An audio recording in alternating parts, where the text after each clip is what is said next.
Collector કચેરી ખાતે સશસ્ત્ર સેના ધ્વજ દિન 2024-25 અને જિલ્લા સૈનિક કલ્યાણ સમિતિની બેઠક યોજાઈ. વડોદરાની જિલ્લા કલેક્ટર કચેરી ખાતે જિલ્લા સૈનિક કલ્યાણ અને પુનર્વસવાટ કચેરી વડોદરા દ્વારા જિલ્લા કલેક્ટરની અધ્યક્ષતામાં સશસ્ત્ર સેના ધ્વજ દિન વર્ષ 2024-25 તથા જિલ્લા સૈનિક કલ્યાણ અને સમસ્યા નિવારણ સમિતિની ત્રિમાસિક બેઠકનું આયોજન કરવામાં આવ્યું હતું. આ બેઠકમાં જિલ્લા કલેક્ટર અનિલ ધામેલિયા અધ્યક્ષ સ્થાને રહ્યા હતા.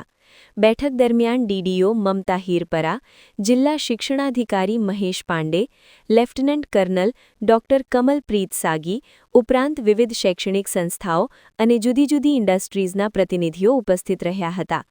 બેઠકમાં સશસ્ત્ર સેના ધ્વજ દિન વર્ષ 2024-25 અંતર્ગત વડોદરા જિલ્લામાં ફાળવવામાં આવેલ લક્ષ્યાંક પૂર્ણ થવા અંગેની સમીક્ષા કરવામાં આવી હતી, તેમજ પરિણામલક્ષી આયોજન અને ઉજવણી અંગે ચર્ચા કરવામાં આવી હતી. આ પ્રસંગે સશસ્ત્ર સેના ધ્વજ દિનમાં ઉત્તમ યોગદાન આપનાર સંસ્થાઓ અને પ્રતિનિધિઓને જિલ્લા કલેક્ટર દ્વારા ટ્રોફી, મોમેન્ટો, શિલ્ડ તથા પ્રમાણપત્ર આપી સન્માનિત કરવામાં આવ્યા હતા.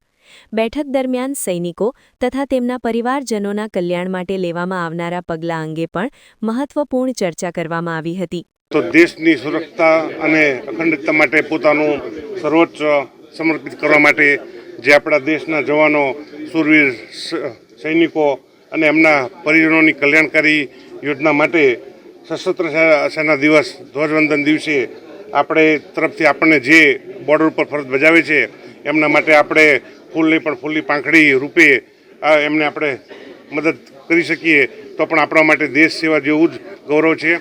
ખાસ મને એ વાતનો આનંદ થાય છે, શિક્ષણ વિભાગ આમાં વડોદરા જિલ્લામાં અગ્રેસર છે. 10 લાખ કરતાં પણ વધારે રકમનું અનુદાન ભેગું કરેલ છે. આ વખતે પણ આ રકમ આના કરતાં પણ વધારે ડબલ થાય એવો અમારો નમ્ર પ્રયાસ છે અને અમે હંમેશા સેના અને દેશના સૈનિક સાથે છીએ. જય હિન્દ, વંદે માતરમ, ભારત માતા કી જય. જય હિન્દ. આજે આપણે અહીંયા કલેક્ટર ઓફિસમાં ઊભા છીએ અને અહીંયા શું થયું છે, અહીંયા છે કે આર્મ ફોર્સિસ ફ્લેગ ડે માટે બધાએ એના ભંડોળ માટે બહુ બધું ડોનેશન કર્યું છે. શાળાએ, કચેરીમાં, એ ઇન્ડિવિજ્યુઅલ પીપલ એ બધાએ આપણે ડોનેશન આપ્યું છે. આ ડોનેશન આર્મ ફોર્સિસ ફ્લેગ ડેમાં જઈને આપણા કમ્યુનિટી એટલે વેટરન્સ એટલે એક્સ સર્વિસમેન, એમની ફેમિલી, એમના છોકરાઓ, એમની જે ફાઇનાન્શિયલ સ્થિતિને હેલ્પ કરવા માટે આ ભંડોળ યુઝ થાય છે. આપણે last year 28 lakh approximately collect કરીને આપણે બધાએ હેલ્પ કરી છે, પણ આટલું ઓછું કહેવાય. આ બધાને તમારી સામે અપીલ છે કે તમે આગળ આવો, ફૂલ ને તો ફૂલની પાંદડી તમે ડોનેટ કરો. આર્મ ફોર્સિસ ફ્લેગ ડે તમને ખબર હોય તો અમારા ઓફિસમાં આવો, ત્યાં તમને એકાઉન્ટ નંબર મળશે અને ડાયરેક્ટલી પ્રેસિડેન્ટ અને collector arm forces flag day એટલે કલેક્ટર સાહેબના ભંડોળમાં જશે અને ત્યાંથી ડાયરેક્ટલી સ્ટેટ ગવર્મેન્ટમાં જશે અને એ બધાના કામમાં આવશે, ફાઇનાન્શિયલ અસિસ્ટન્ટમાં આવશે. આ બધા લોકોએ, એમના પરિવારજનોએ, આ સૈનિકોએ તમારા માટે, આપણા દેશ માટે જાન આપી છે, સમય આપ્યું છે. હવે આપણી બારી છે અને હું આશા રાખું છું કે તમે આગળ વધીને એમને દાન આપશો. જય હિન્દ.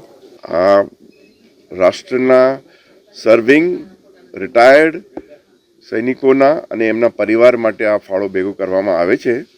જે બધી સંસ્થાઓ, સ્કૂલો અને ઇન્ડિવિજ્યુઅલ જેટલા પૈસા ભેગા કરે છે એ બધા સારા કામ માટે એ લોકોના માટે વપરાય છે. અને આજે આ કલેક્ટર ઓફિસમાં આજે પ્રાઇઝ ડિસ્ટ્રીબ્યુશન થયું છે એ જે લોકોએ સારું કોન્ટ્રીબ્યુશન આપ્યું છે એ લોકોને આપેલું છે અને આ બહુ સારો પર્પઝ છે અને એ રીતે આનું સારું રીતે વપરાય છે.